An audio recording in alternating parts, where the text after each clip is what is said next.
Hold on. Okay, you can see. Okay, listen. I'm gonna mute. Listen. Every week, inevitably, someone jumps in the comments saying, Why isn't your podcast starting for 30 minutes? This is crazy. Listen, we're getting ready, okay? There's stuff going on behind the scenes. If you're watching this on YouTube, after the podcast has aired, like if you can look below and you can jump 30 minutes ahead, you see this timer? Jump 28 minutes and 42 seconds ahead. And then boom, the podcast starts. Or you can watch the edited full release video when it comes out on YouTube. It's on my channel. Listen, someone always says, Why is there always so much time before? because we're getting ready, all right? So have fun, enjoy yourself. That's what you can skip ahead, okay? Skip ahead 28 minutes. All right, cool.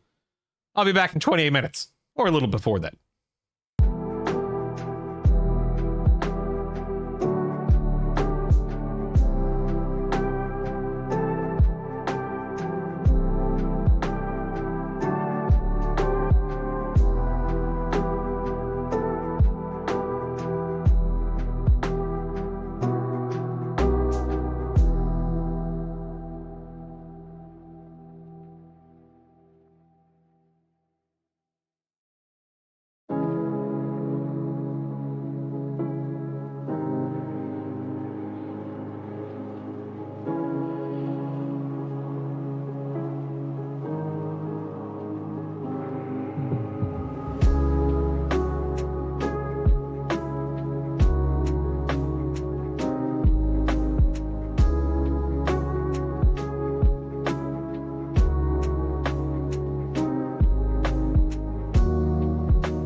Oh man, Shadow, excuse me, Shadow Blues. The other hunter in my guild, Dio, he got those out of his Mythic Plus, out of his Great Vault. So he has best in slot shoulders. Week 1 of the Great Vault, man. Like 289 item, whatever it is, right? I don't remember what it scales up to once it's 6 out of 6. I know, man. I got bracers. I got bracers, man. It's ridiculous. All right, I'm gonna give these two guys a call and we'll get things set up.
Okay. By the way, do I sound normal? Someone said my mic was messing up in Discord last night. Okay. Excellent. Good. Mute that. Let's get you guys audible here. Discord. That should work. Okay. Public, can you give us a little sound check, please? Hello, testing 1 2 3. I'm waking up and groggy, but I'm here. That's okay, man. I appreciate you waking up. You didn't do Easter egg hunt with your dog or anything like that? No, not yet. Maybe later. We'll see. My kids. You had them already. Well, my kids walked into my room at 7 o'clock this morning. They're like, "It's Easter. We gotta go find eggs." So, yep, we had a ball this morning. Word up. Give us a little mic check, please. Yeah. Test 1 2. Hello.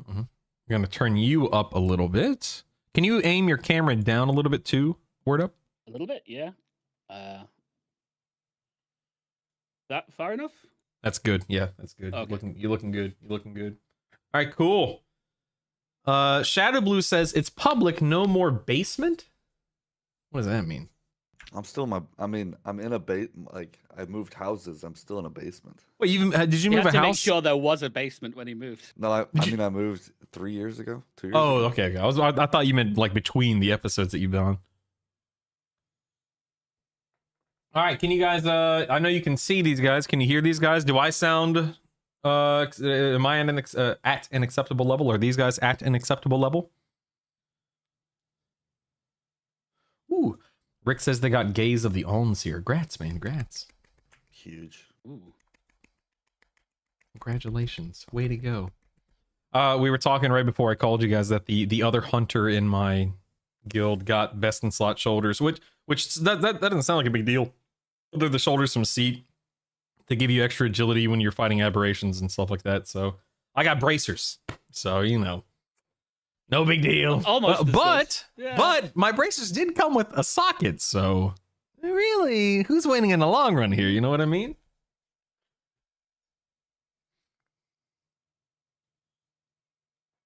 All right. Drew says, "Yep, sounds good." Public, do you want to wake up for another couple of minutes? Oh, I'm good to go, man. Good, good. It's a Right. process. Yeah. Well, he's a pro, so don't worry. He's ready. Now, you guys obviously know each other because of Icy Veins. Is that right? That and we did a A podcast. podcast, right? I think it was like 5 years ago. It was just before Dragonflight.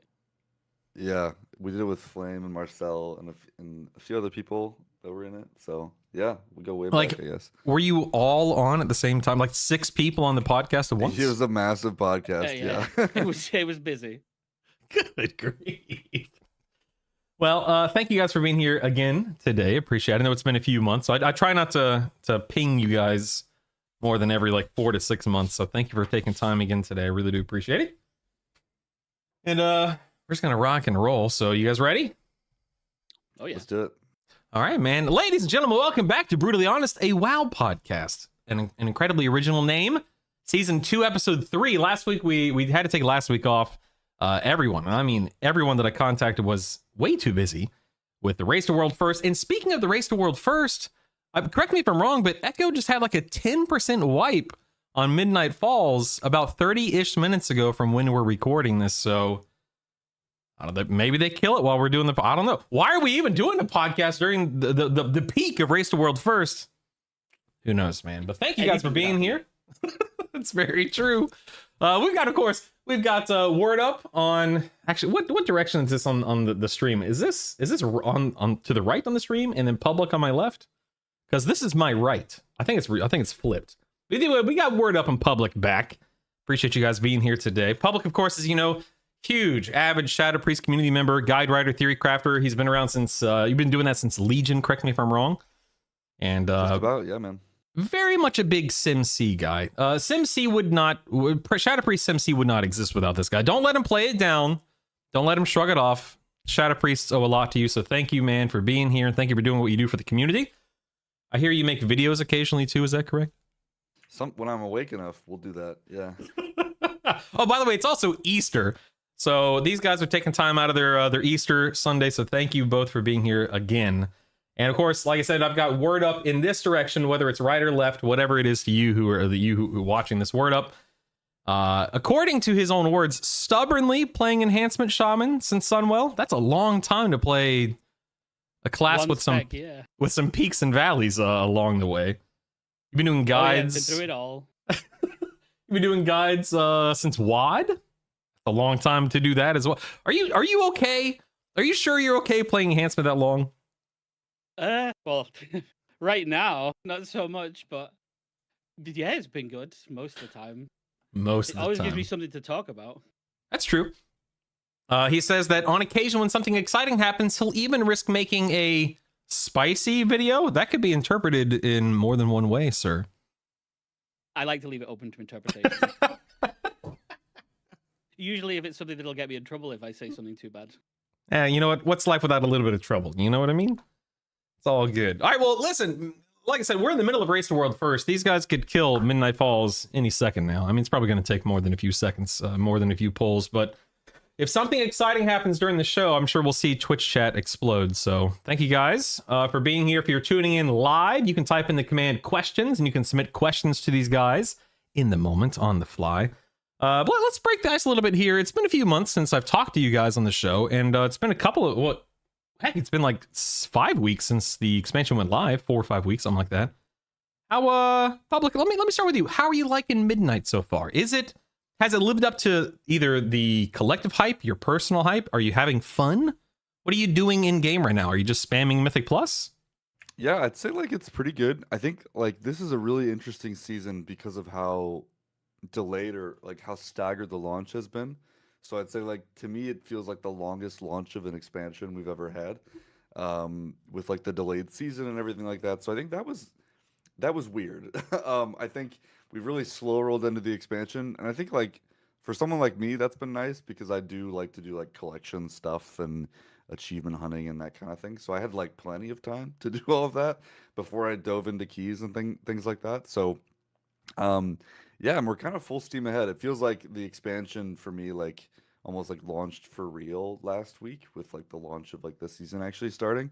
So I'd say like far and beyond having a lot of fun. I've like toned down how many alts I'm playing, so I only have two characters leveled, my priest and my rogue. Um, Having a lot of fun. I don't know. I think it's always new content's always fun, always exciting, and I think the raids so far seem good. I'm a little scared because there's no way I'm ever killing Mythic Midnight Falls in the current iteration. I don't think any of us are. So Don't worry. I'm sure that's going to get nerfed into the ground before I even step foot in that place. Yeah, other than that, good to go. Algathar Academy has still scarred me from when it was back in Dragonflight, so we'll see how that goes this season. So Yeah, don't worry. AA is a scarring process for me as well, considering my best in slot trinket drops from there. So I've just got to pray every week that the stupid puzzle box is in my great vault. For anyone that doesn't know, the puzzle box. What is it? Is it a 2-second cast? Chat. Oh yeah, it's got. I use it every 2 minutes. You'd think I'd know, but it's like either a second and a half or 2-second cast, and it's so strong and so good that a variety of classes and specs like Hunter, BM, MM use it. But it's so disruptive and so aggravating because it's like, okay, I'm in the middle of my rotation. Hold on, I got to channel this for 2 seconds. Just give me a second. It's anyway. Tangential take there for a moment. Yeah, I agree. It's been a slow rollout, and I rather enjoyed it. Much like you said, those first 2 or 3 weeks. I didn't know exactly how I would feel going into it, but I loved how just low stress, how relaxing it was. I talked about this, I think it was on episode 1 of the season, how I found purpose and fun in just flying around killing rares, getting warbound gear for my alts. There was a lot to love, in my opinion, about that, about early midnight. And I'm still enjoying it now. Like, Mythic Plus is out, Rating's out. That's all great. I mean, very much the norm, at this point in an expansion, but I agree, it was fun. Word up, what about you, man? What's been going on?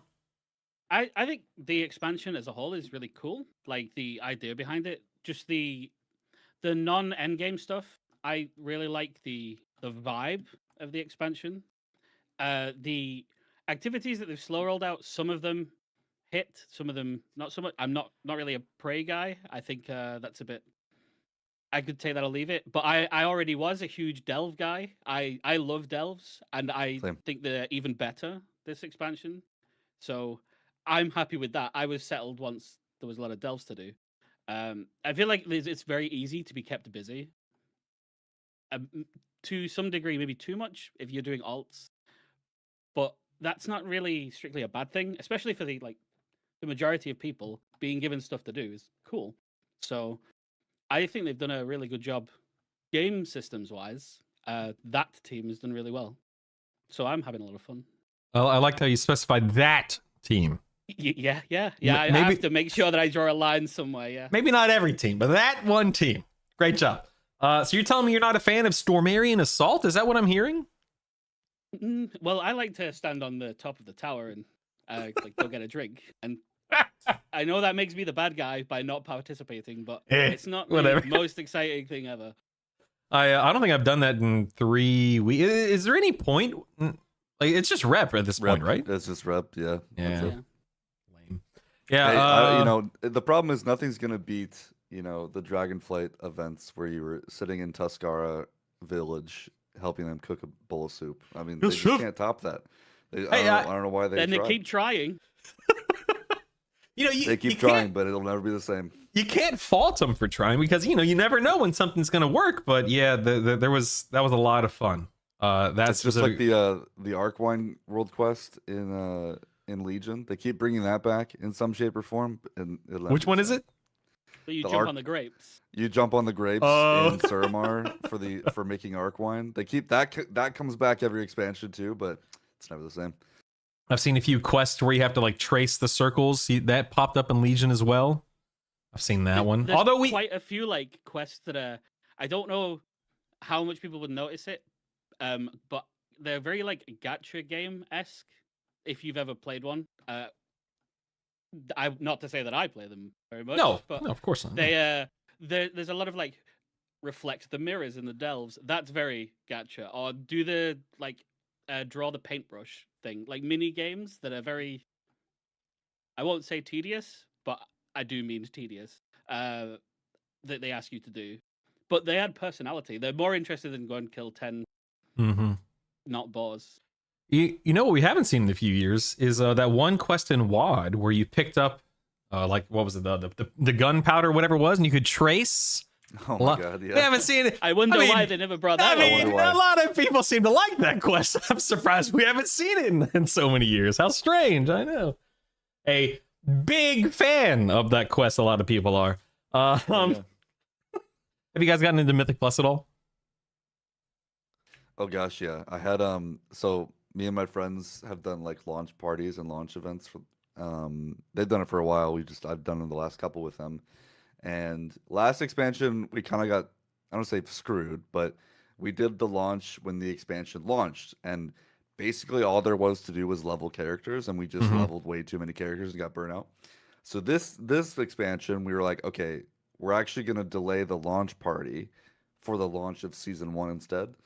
So I just had people fly and stay at my place, and we just played Mythic Plus the whole week. So Now, um, that's awesome. it was great. It was great. Loved it. And my friend like decided to tank for the first time, and he chose to play Brewmaster.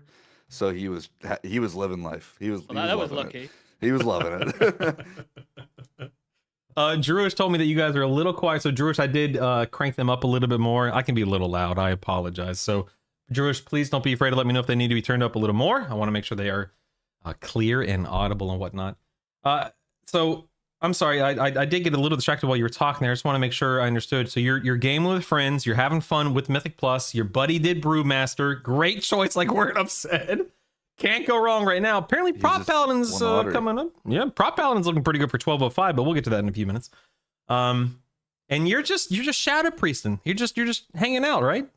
Straight vibing, dude. Yeah, I think I think it's really Word Up and I have, and other Theory Crafter guys have been probably ridiculously busy the last couple of weeks because we knew this was coming. We had this massive drought of balance changes for like almost like 2 months or something. Like there was a long tail it was- between like It you was know, a long time. whatever the last one in pre-patch was between the one that happened a couple weeks ago. And they announced that this was happening, which was great. They were very transparent of like, hey, we're not doing balancing until this date. And then on that date, you're going to get changes every week for the next month or whatever. So yeah, it's been a busy launch, just trying to figure all this stuff out and all the changes that are coming through. So Yeah, it's like I don't want to say it's like a first world problem to be a guide guy who Yeah. has to deal with this stuff, but like to play the game was really fun. But having like the sword of Damocles hanging over you, where they said we're going to tune, but we're not going to tell you what or how or why, and we haven't tuned for like 4 months, so anything could happen. Kind of just made it really ominous the whole time that you don't Really, know yeah. whether you have to get everything done right now because you lose the next 5 days to work out what they've done. That was definitely an experience to go through. Well, so while you guys were talking, I pulled up the tuning pass that's coming on the 7th. That's 2 days from now, as of this recording, and I'm seeing some enhancement shaman changes. What's going on They here? remembered that we're there. Now, There's real definitely quick. some things happening. Real quick, and I'm being sincere. Please, I just want to set the stage. I don't play enhancement shaman. I've never really played it outside of like a little bit in Legion to get the artifact stuff. Excuse me, but I'm seeing lightning bolt damage, chain lightning. Pardon my ignorance, and I'm not trying to be silly. This is not a bit. You cast like lightning bolt and chain lightning as an enhancement shaman? Yeah. We just make them instant. They're not like cast time. Oh, okay, okay. Our resource makes them instant, so we don't have to like stop and start. Gotcha. I had no idea. But please, so tell me what's going on with enhancement shaman. Is it worth playing as of 2 days from now, or is it good now? Like, what's the deal? Mm, So how There's a about the marksmanship hunters, huh? There's a really big can of worms. Like I feel like melee in general have just sort of it's a hard sell in raids at the moment, and it's not like enhancement is bad strictly. I don't want to toot my own horn and say it's just an us problem, because it's not. It's quite broad, but it's just it's very one note. It can do one thing really, really good. It could do really, really good burst AoE all at once every minute, and then the rest of the time it just sort of you kind of wish that they weren't there because they don't really do anything else. And then it's not like that's unique to us. There's quite a lot of specs who are just they do one thing, and how valuable that is kind of decides how much you care about them. Because and I don't know if you've noticed this, and I know that Shadow might not be one of the ones who experience, but the difference between being in cooldowns and out of cooldowns this expansion is bigger than it's ever been, like across classes. It's incredibly noticeable when you press them. You do all of your damage, and then the rest of the time you kind of you might as well just do your taxes or like watch a YouTube video instead because there's nothing really happening. Yeah, Shadow thankfully doesn't have that problem. We actually almost had the opposite problem. There was a period of time in beta where it was a DPS gain to untalent our cooldown. Yeah. So that got fixed. That got fixed. We're good. It's all good. We're all good now. But like our cooldown isn't like insane, and part of that's just because they have to balance power infusion and void form. I don't know. They get all that stuff right. But I did notice what you were saying. I'd say more when I was leveling my rogue, or I guess pre-tier set rogue, because like sub rogue has always been that way. So it didn't bother me too much because I was used to it playing rogue. But I definitely have seen it like in other specs, not sub and other things like that for sure. So yeah, it seems like that, that play style, right? Of like kind of being flat damage or like always having damage and that kind of thing is kind of way more rare than it has been in the past. Yeah. And I think a lot of that has also come to a lot of the niches that you're talking about have a lot more overlap than they used to. Like, sub rogue used to be like, oh, they just destroy everything in cooldowns. And now it's like, oh, does everyone just only have that kind of burst? And I think we might have lost a little bit of like those specialties that you're talking about. And especially right now in this kind of balancing environment, like they're really only buffing things. They are doing some targeted nerfs, but for the most part, they're just buffing underperforming things.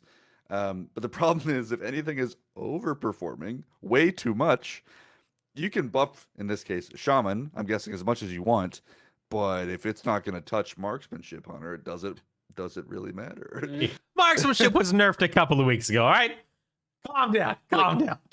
To that, to overlap to the race, ironically, like I know that a lot of the encounters got a lot of heat for being like too easy, or the raid fell over, or whatever. I was actually surprised how much I enjoyed Void Spire versus the testing because I really didn't like the testing. Same. But I feel like the raid itself, the design was pretty good. It was like pretty conducive to having a really good race. But one thing that keeps getting missed when I see people talk about it is that buff pass that happened right before was like a 15 to 20% raid damage increase, not like player, the whole raid. And if you increase the whole raid's damage by that much, and no one at the encounter team is like given enough notice to be like, oh my god, we like have to buff Voracious's health by like 50% right now, then of course it's going to fall over, right? Because the whole point is, if you make these fights designed around like how tight the damage check is, because it's the easiest way to make a fight tense. If you tell them no add-on stuff, no funky mechanics, if you exclude that, it just means that you've got this entire extra ceiling to just make mistakes and not be perfect and still kill the boss. So it's no wonder that happened. And I feel like that's why Beleren and Midnight Falls, where they've like 180'd and fully sent, making it as tight as possible, you're suddenly seeing, oh my god, actually it's really, really difficult. Which like I don't know, like, so I've been mythic raiding for a really long time. I don't mind it when raids are like quote unquote easier. I don't know, like I have other things I want to do with my life. I don't need to sit on a boss for 5 weeks, or 3. Like I'm not that good. So like we're not killing stuff in 2 days or whatever, right? But like I don't know, I don't necessarily hate it. Obviously it's a balancing act for sure, and we came into this season probably more geared than we ever have been with like the staggered launch with things. So I don't know. It definitely this season I feel like though more than others feels like there are 2 different versions of the game, right? The raids that Race to World first play, and then the raids that I will play. Although I think Void Spire is probably the exception where it all kind of feels similar for a lot of us so far. which I don't know. I'm still having fun. I think it's great. I mean, I think that ship's Yeah. kind of sailed, right? They can't retune that now to make it challenging. Now it's right? gone. Yeah, And I think it's a bit of a shame because they like I think that the raid had potential to not be like the greatest raid of all time, but there's a lot of instances where you could see it would have been quite tight here, and it would have been a high pressure. Sure. This is a really cool fight at the tail end, but because you have I'll single out because you've got marksmanship who could do 5 bajillion damage on Vanguard, or you've got Devourer who can explode literally any ad wave that you could possibly want it to. You've got Shadow on Cosmos who can deal with all of the the 3 guys or any split damage, or you've got any of the bursty AoE classes, of which there are many, that can just deal with any ad spawn, so everyone else can just tunnel above. It undermines what would have been a pretty good raid. Chimeras maybe not so hot on the list. I wouldn't. Dude, interrupts there's are hard, problems man. there. I don't know. Fear. Interrupts are difficult. I tried to be contrarian in a conversation about this boss until I sort of got walled by the idea that when he comes down after the second intermission, everyone just dies, and that's really that just seems like a mistake because it means that the check is the check. You have to skip things. So I don't know. I think it's a shame that the class tuning happened as it did to Yeah. undersell how good the raids could have been, and we're in this timeline. I do wonder. I'd love your 2 cents on this because to me, the reaction I had was clearly they were waiting because they didn't have enough data, right? Like they chose not to, I'm gonna say guess with tuning going into the launch of the season, and they chose to say, you know what, we're just gonna wait and see how it goes. And to me, that just feels like they don't have enough good data to go off of, and they didn't. You know what I mean? Because they've definitely gotten it wrong sometimes, and they've gotten it really yeah. right sometimes, right? So to me, it just kind of all bubbles up to that, which is why maybe they like Heroic Week in that sense, or that team likes it. I But think it's definitely Heroic tricky. Week's always a good idea, personally. Not least of which because it makes organizing a guild so much less stressful. True. But the amount of time in beta where there was no because I'm sure you've gone through this. I know where each beta cycle there's a 2-month wind down where it's just very slow, incremental, a little bit here, a little bit there. Let's try and get things, and that didn't happen at all. It just sort of all got skipped over. The game released, and then we just got this huge batch of we're going to buff this by 50% and 15% on this spell and 200% on this one that we forgot about. And when you batch it all together, I think it's almost impossible to get it right in a lot of cases, especially if you aren't nerfing. There's way too many modifiers in the game, man. Like it is. Yeah. We've been preaching this for a long time, but as soon as the Dragonflight talent trees came out, I was like, oh, I'm screwed. I'm screwed. Because there's just so many knobs that if they don't think about all the multiplicative things that can happen, things can get out of control so quickly. And I think since that, the reactive changes have, it's just too hard to predict what's going to happen before it happens, So I mean, we can go on a massive tangent on talent trees if you want, but yeah. I think it is. It would be unfair to say that the class team have an easy job in the world that's been created for them. Yeah. But I do think that not doing the incremental little bit here, a little bit there to see how it pans out, and at least test the waters before it hits live and is off. And you it's in the open now. You can't do that much if you aren't allowed to nerf. They lose something in that process, and I think in particular it knocks onto Mythic Plus. I noticed how many people were saying keys are too easy this season, unless you're specifically a handful of tanks who it's not too easy because you're dead all the time.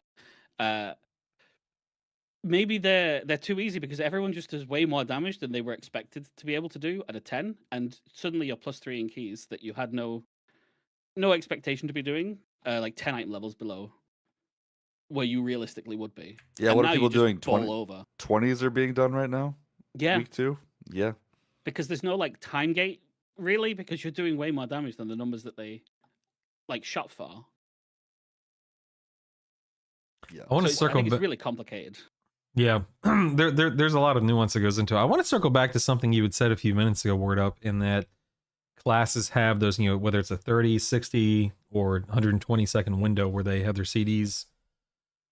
What do you think feels better as a player? Let's not worry about balancing. Let's not worry about the devs. Like, as a player, do you think that it benefits us, that it feels better to have, okay, every 2 minutes, I'm God, and I'm going to do godly damage? Or do you think it's better for, you know what, every 2 minutes I get a little bump, but I'm doing more consistent damage throughout that 2 minute window?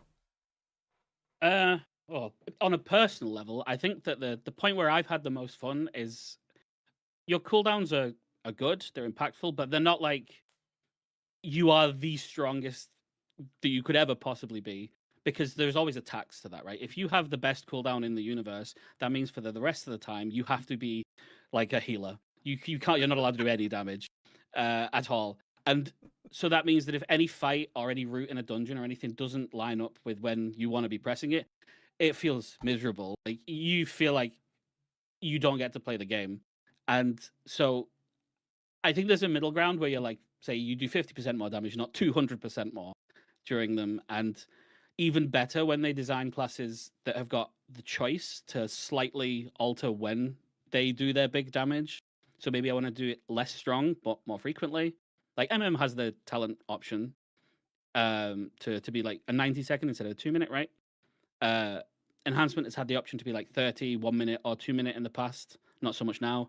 There's a lot of classes where they have that flexibility. Those create the most fun experiences because that gives you a problem to solve before you even start. You can figure out, how do I tackle it with the tools I've been given, rather than, does this let me do the thing or not? And I have no choice.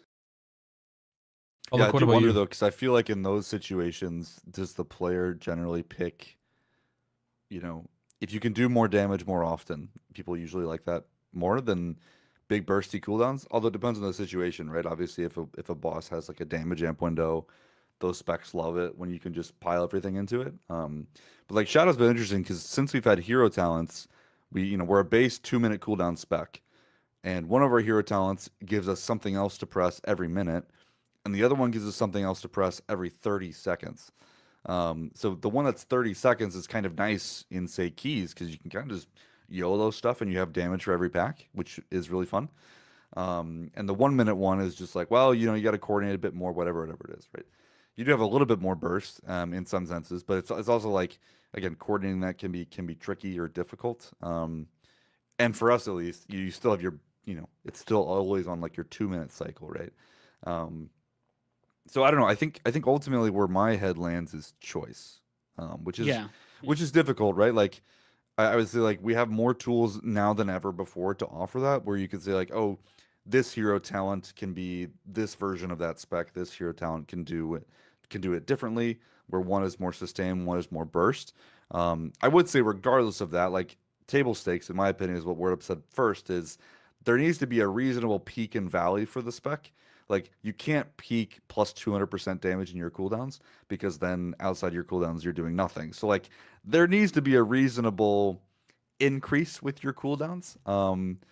And again, I think it gets hard when, like, so like Shadow, for example, stacks Power Infusion, Void Form, Halo, or Entropic Rift, all these other modifiers, right? So like, again, stacking all that can get disgusting. So like, it's a hard challenge now more than ever. But I think, reining that gap in is really important to make sure you're not feeling like that, especially if Shadow doesn't have this right now. But I think Devourer is probably an interesting example, right? Where, like, if you mess it up, it's gonna suck. um, Yeah, I think you actually know, exactly. I was going to mention it, but you're right on that. Is that when you condense all the damage into this window, that means that you absolutely have to be on the ball when you do it. And if you make one mistake there, then you basically might as well just go again, because you're done. in, You're in doing tank example, like, damage.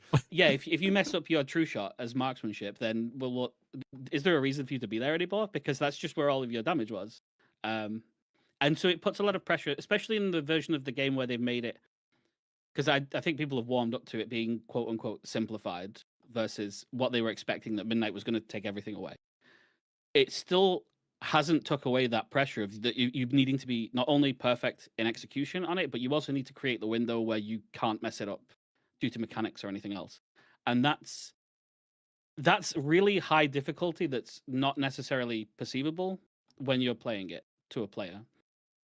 Yeah, and it does anecdotally, it feels like they're trying to move away from that. You know, like Shadow has gotten way less punishing over the years, and a lot of the changes in Midnight felt like they were trying to take a pass to simplify specs so that couldn't happen as much, or that case was rare. So we are in this interesting shift right now where a lot of players were like kind of craving that skill expression, and oftentimes those skill expressions can come with punishing aspects if you mess it up. But it does seem like the game is trying to shift towards like, nope, it's simpler, right? It's harder to mess up, right? Yeah. So we're in a weird time, I think. Public, as a Shadow Priest guy who's very much involved with the community, do you feel like personally, do you think that Shadow Priest is feeling good, performing well? How does the community feel outside of your own feelings, however? I think it's great, honestly. I think like I'm always in the camp of it can always be better. I always want to see more things, right? Like I think More damage. or like things to like Shadow Priest, maybe I don't know if I'd say more so, but we've always had this meme of like how many reworks Shadow has gotten. And so like we have so many old things to pull from. And so there are so many ideas floating around in the community of like, oh, I wish we had this back, or I wish we had that back, or I wish this was a thing. So in some sense, it's always kind of exciting because you like they pull from those things all the time when they add new things, and I'm always looking forward to those things. So I'll always say that I'm always excited for when they try stuff out and bring stuff back and that kind of thing. But honestly, I think Shadow feels pretty great right now. Our Apex talents have this nice gameplay loop that like churn through our whole rotation. Like you're summoning old god idols. They went crazy this patch this season with shadowy apparitions, which is always something that the community loves when you spawn a bunch of ghosts, and they really nailed that this season. Like that's where a lot of like the theme has come from, which feels awesome. There's a couple other things that they're still kind of tweaking and tuning on, but I think it's pretty great. I think our the community loves to kind of meme on the Psychic Link thing, which I think is hilarious. And like, yeah, Psychic Link gets changed a lot, but that's just because the way the game does damage changes a lot. So that's our big tuning knob. But one thing I loved in the last round of balancing, and I don't know if you guys noticed it, but like they wanted to buff Shadow Priest AoE, but they didn't just buff Psychic Link. They like started tuning other modifiers and increased apparition damage on all this stuff, right? So I think Shadow has so many knobs in its kit that I don't want to say are unexplored or like they could do more with. And so it seems like they've started unlocking a little bit more of that. But honestly, it's really fun. I'm having a lot of fun. I think Void Weaver is just one of the best hero talents on the game. So getting to play that's always really cool when you're summoning this massive rift, and then you're also summoning a bunch of ghosts and pets all over the place. You feel like this crazy cool void summoner guy. Not the biggest fan of Archon and the Halo stuff, but it is what it is. But yeah, I'm loving it, man. I would have piggyback off that to be the voice of the oppressed specs. Hold on. It's Games and Twitch chat that said, "Oh, it's Snaps Up himself, the marksmanship hunter extraordinaire." That's a shame. Yes, unfortunately, that's where the wind is blowing. No, please continue. Expand upon your enhancement shaman speech. Yes, please go. I don't want to talk for just enhancement here on this one because I know it's not just us. But there are a lot of specs who, if there are a handful who have had a lot of attention, where you can tell that they're doing things like meticulously, or they're at least trying to fine tune what they're doing, and those are by far the exception. This expansion, more so than any other. A lot of the tuning that has happened to a lot of people, has just been aura buff, a couple of spells, done.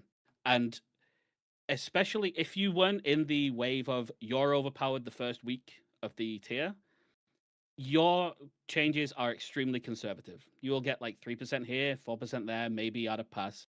If you were in the you were really broken, well, great. We're going to make sure that you stay broken because good luck. So it feels very much like I want to say Shadowlands era ish. I think it's Shadow, maybe even into Dragonflight, where it was if you don't launch strong, you're waiting till next season to be strong because they're not going to rock the boat. So unlucky. And I think that that's very much not a good direction to go. Just for like the broad thing, because I don't think that the balance golf is good right now, and it does put people off wanting to play it. Like enhancements response to like from the community is it plays amazing. It's super fun. They did a really good job with how it plays, but I don't get to play it because it's tuned bad. This goes for like Feral. Feral has some dodgy changes, but it's also not suited to the raid, so they don't get to play it. So whether they like it or not, it doesn't matter. Havoc, they're outshined by Devourer, so they're not happy either. Rogues, they're getting dropped from the race to world first. They're all furious for obvious reasons. I'm having fun on my rogue for what it's worth. Just saying. I've heard Getting from buffed that on Tuesday. Like if it's an alt, people think it's great. Yeah, exactly. Yeah. Like once it becomes a performance thing, it sort of like spoils the fun of exactly. it. But BM hunters, they're not happy either because they're just completely outshined in the raid. And Even like though to it's me, fun. Word Up, do you think this is at all related to like the simplification pass, or I don't know if there's a better word to call it, right? But like to me, most of the examples you talked about were ones that got pruned quite heavily in beta and didn't have enough iteration time to make it hit right, you know? 100%. I think it's And the iteration is where the damage was dealt. Where I think this did happen to Shadow, where Shadow did need iteration, but it took a long roundabout way to get there. But they did do iteration. A lot of these needed just a bit of time dedicated to them, and it just slipped by. And that's totally fine. Sometimes that just does happen. Like every season, there's some specs that just don't quite. Is they that come out a fine bit though? raw.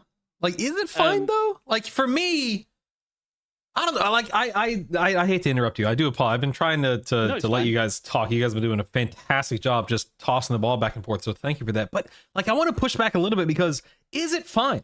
Like because I definitely subscribe to the idea of man, feral druids deserve to do a good job. You know, assassination rogues, your Destro warlocks. And I'm not saying that those are those. I'm just saying random specs and classes. My point is like I definitely feel like it's Blizzard's job to balance its crap, so balance it. But then it's like, well, that's tough, that's hard. Well, too bad, so sad. Figure it out, kind of a thing. I don't know. I don't really have it. I don't have a solution. it's an open question. I think the community has realized this. I would say we've yo-yoed a lot on this, right? But like for several expansions and several seasons, classes didn't seem like it was the focus for the team, and they were focused way more on systems that would affect everyone. So like instead of adding new stuff to every spec, they would add a new system that everyone could interact with. And they spent more time on those systems than they did necessarily like class design. And I think like the way even WoW is built internally, like most of these guys are systems designers that do work on classes, but they also work on all these other things as well. And yeah, I would like I think classes are the cornerstone of the game, and if classes aren't fun to play and feel rewarding, then everything else on the game kind of falls apart. And so I wish we lived in a world where, and just to dispel this, there is not like one person dedicated to every spec in the game, and their full-time job is that spec, right? Doesn't exist. That's not how it works, No. right? There's a lot of fingers and a lot of pies. Yeah, they have a team of people that all have to share and split workload, and they're working on like one guy will work on like 15 specs a patch, right? And that's how like workload is crazy, right? And not only are they working on classes, like I said, but they're also working on systems and tier sets and all these other things, right? So, yeah, it's tricky, man. I wish we had as many dev resources that housing got for class resources. Although, again, I think this is where it's really tricky because we have also given feedback in the past that certain classes kind of feel like the favorite child, or like they get all the love, and that, like that developer like knocked it out of the park with that spec. And then it's like other specs don't feel that love. And it's like, well, sometimes people have different visions for like where the game is going. So like adding more developers may not be the answer either. It's tough, right? Like because then Yeah. there's all more cooks in the kitchen isn't always a good thing, right? But I tend to agree. Like I love class changes. I love spec changes. I love seeing where things go because to me that's the mechanism that I play the game. That's what I want to see more of. But I'm also that's just why I play. So I don't know if everyone's that way. So Yeah. I mean, word up, you I do- deserve to play enhancement. That's the I point I'm do trying to agree make. with You you. deserve. I do agree with you that it's not like it's fine. Where I mean it, what I mean it more so is, it's okay for there to be winners and losers in a patch, like Sure. within Yeah. reason.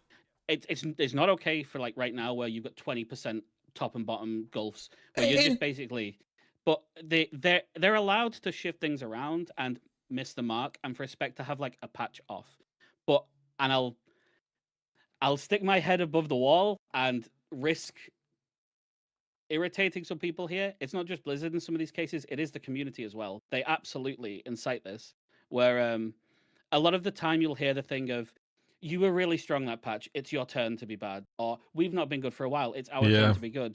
And some specs will take it on the nose and say, yeah, we were overpowered last patch, so we're not gonna like rattle the gates and say that you have to make us good now. Yeah, it's fine that we're like, obviously we were broken, but then there are some who will be really broken on a patch, and then the next patch it's looking like they're not, like they're fairly middle, and suddenly it's like the sky is falling. All attention Mhm. must be put on this sole thing, and it means that for the quieter specs, they just sort of take it, they don't get the attention, and then the cycle repeats, and and as it turns, they end up just going through the same thing. To name a really good example of that is Survival Hunter, who will very often just take it on the chin and not be like be quieter than the other hunters or just the other specs in general. And then, oh, would you look at that? Survival kind of blows again. What a surprise.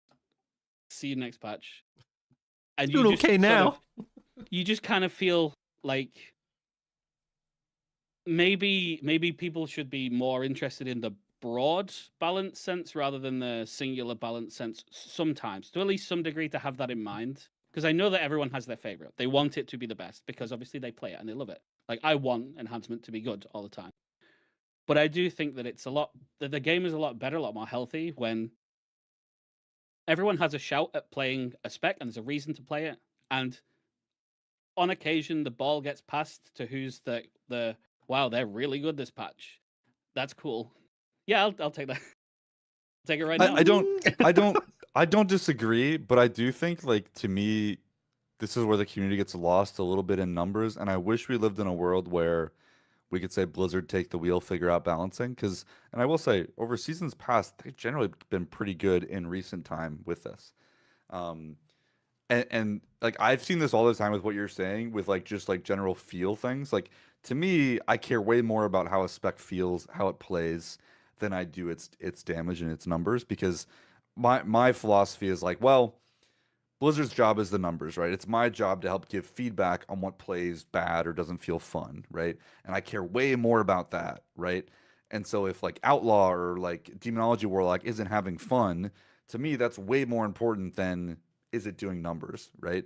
But sometimes the community conflates the two, where it's like, oh, I keep seeing Shadow Priest getting changes or Warlock getting changes, like they're already doing overpowered numbers, like why do they need changes? And it's like, well, sometimes those changes are not meant to tweak numbers, but maybe tweak playstyle decisions and changes, right? Like So they I- buffed the crap out of Shadow or Death the last couple weeks, like by a lot, because we weren't pressing the button. Like it just wasn't worth pressing. And it's like, oh, yeah, okay, maybe that felt excessive if you weren't paying attention, but like, yeah, sometimes stuff has to get buffed so you decide it's worth playing, you know? So I agree with you that the ultimate goal is to make it fun. That's what their number one goal should be, and it should be fun to the most people. But that was always my opinion, that like the lens of the game comes from the class. I've said that since like WoD, so it's the most important thing to get. But I was pulled around from that. I think it was Tettles that said something, and he completely changed my mind on the idea that you can't separate the numbers that something does entirely from how fun it is. solely because Mythic Plus True. exists like it does. Yeah. Because it doesn't matter if it's the most fun spec in the entire universe. If you never get invited to keys, it doesn't matter because you don't get to play the game. Well, okay, but getting invited to keys, dude. Okay, I need the soapbox for a second. If you guys think it's hard to get into keys because your spec sucks, I want you to list your key and look at how many hundreds of people sign up for it, and be like, Yeah. yeah. Well, hey, guess what? You're gonna pick the 5 best people. No, you're right, and I think there is also a very large portion of the player base. I don't think this is wrong by any means. Like people play this game for their reasons, right? But there's a large portion of the player base that they play what they play because it does big numbers and that's what's fun to them. They love Yeah, just yeah. doing big damage. And that's great. I love that for you. I think it's awesome. And I think you're right in that sense. And Tetos has that is a fair point of like every spec needs that moment where you're like, oh yeah, I'm cranking. You know? They need that reason for a group to go, oh wow, we've got an outlaw rogue. They're gonna do X super well, or it's a reason to have them there. That's not strictly they do all the most damage all the time, but they have something that's like an X factor to them. And it might be shared across other ones. They need more, like, at least one reason versus all of the reasons to not bring them that people will come up with. Mostly the list of they're not X, Y, or Z because they're broken. And I can't reason away the fact that when the gulf becomes as large as it does stop people from being able to engage with, especially higher end content that they'd really like to play on that thing. Partially because they're not getting invited, but also there's like a social or even internal pressure that you don't want to be the guy at a certain point who's sacrificing everyone else's success for your fun. When you can perceive how much worse it is. Like, personally, I'm playing marksmanship on paladins. I made that decision myself because I couldn't see a reason to be the guy who took the shot. I could be the guy who said, I'm taking the shaman spot on this boss over the other 2 guys because I want to play enhancement and it'll be fun. Even though it's a melee, it's going to take random extra damage that for some reason melee has to take and no one else does, and it'll do less damage, and it can't have the uptime, and it'll die, blah, blah, blah, all the other reasons. And that's the kind of thing that I think a lot of people run into, sometimes a lot earlier than they should on the journey, but it does come up occasionally. Dude, And usually when that's happening, Blizzard like, have made a mistake. My rogue's like mega geared for an ult. It's like 71 or something, whatever it is. 271?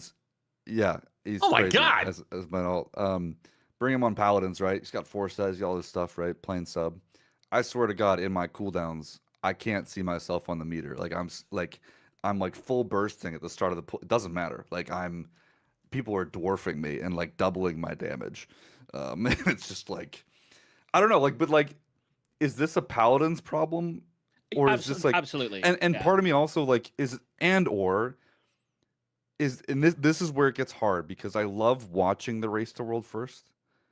I hate some of these The knock-on impact it effects has. that we get from this, right? Because Yeah. the vast majority of the player base has nothing to do with the race, but gets impacted by these kinds of things where it's like, hey, they couldn't tune, they can't tune things down, and they can't adjust things once they're out, right? So like, I don't know, like part of what you're saying also hits that aspect of it, but it's also so interesting because Paladins is almost a microcosm example of Mythic Plus, where if something's busted in Mythic Plus, chances are it's going to be busted the rest of the season because they usually don't spend too much time on Mythic Plus balancing unless it's like egregious.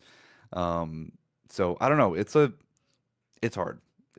I think like Paladins is just it's the easiest example because it's the one that's like it's the first one that's pushed me off my spec since Crucible of Storms, which is a raid to mention that will like send shivers down. Okay, so this is your first time in a while. I get it. Okay. So it's been a while since I've been like, it's usually me that comes to the conclusion that I can't justify playing it, and I think a lot of people come to that conclusion way too early in the process. Like I played Enhancement on Dementia, maybe not the greatest idea because Elemental was broken, but it did fine. It was workable, but when there is always a break point where someone can't find the reason to explain to their friends, because ultimately that's who you're raiding with, okay, guys, I'm going to need you to have a harder time on this boss for my enjoyment. And it takes a certain type of person to like own that hard to people. Um, and I don't think that Blizzard are doing a good job if they're creating an environment that puts people in those situations. No, for either. sure, dude. That was me on Mythic Tindrol, where my priest could not break his roots, so like I needed help, and when you need help with that, like I'm just like literally like standing there like, hey, please help me, guys. Like I can't do anything. I could use my major defensive to get out, but then I don't have. I don't know. It's crazy. Why'd we right? bring this So- guy? Like, So, okay, but like I made the Razorback same. is- I'm like, hey, you know what? I'm just gonna play my hunter, and I can get myself out and someone else, and that's like a net positive for the raid, and it made sense, right? Exactly. Yeah. Like Razageth is a good one as well for Shadow and for a few other classes where you have to say, okay, well, if we're going to take the priest, we also need to make sure that they have an evoker to ferry them around, and then they can daisy chain grip someone else, and then we can get them in. But we can't get them in on their own. It has to be like all of these other things, and so in some ways it's cool as like as an officer in a guild to organize this and try and work out how we're gonna like make the comp to do it. Sometimes it's cool. Sometimes it's not so great when you just have to tell someone, I'm sorry, but like there's literally no good reason to have you in here, even though we think you're great. And there's every reason that you should be in. This fight specifically just says no, unfortunately. And like this is utility's always been such a weird challenge for them, I think, with like not only like the raid buff discussion, but also like the utility balance and homogenization and you know all the things that have been broken in the past, like mass dispel or whatever else, right? But I will say like I wish it was more of a focus for them. It's hard though because I think like damage is more important than like damage needs to be fixed first. Make stuff fun to play, you know, make utility interesting choices like those kind like there's so many layers to this, right? And this like it could be so much work, but you know it is also you know it's a game, they have to balance other priorities, right? But like hey man, should the evoker buff really give leap of faith cooldown reduction for priest? I don't think so. It's toxic as hell. I forgot how mad it made me that evokers raid buff and their whatever the active that like makes it a reduced cooldown. Time spiral. Let's Time not spiral. forget though that not only is it useless for Shadow and Priest in general, it's unbelievably overpowered for Resto and Elemental. Yes, giving yes. them that. But then it's literally useless for enhancement because we don't use that. Oh yeah, much. you don't. Yeah, but like the best part is now that we're all using the cooldown manager for the most part, the game by default glows that button for me. So I know when my evoker is pressing time spiral because my UI is lighting up that leap of faith is glowing. Like, hey, you should press leap of faith right now, and I'm like, man, I'm really tempted. I kind of want to do Hit it it. on someone. I kind of want to do it. The game's telling me to press it. Like, you can just do it to the closest BM hunter. They won't have any There you go. no Okay. issues there. I think, So like one very last thing on it. no, and please. I almost made a video on this, but I thought it would be fine to like let the expansion ride. I really don't think that the class team, and I will call them specifically here, they need to communicate in a very specific way, much better. They need to tell people what their intentions are in advance when they're looking at specs. They did this at the alpha launch, and it was really good. When you read it, every single class had a little note, and it said, "Our goals here are this X, Y, and Z." Blah blah, and that was awesome. I read that in like August, and I thought, great, I can see what their intentions are with every spec. I see what they're looking at, what their goals are. I can like map on, have they managed it? What are they looking at? And then for 90% of them, those notes never appeared again. I didn't know each week. Yeah.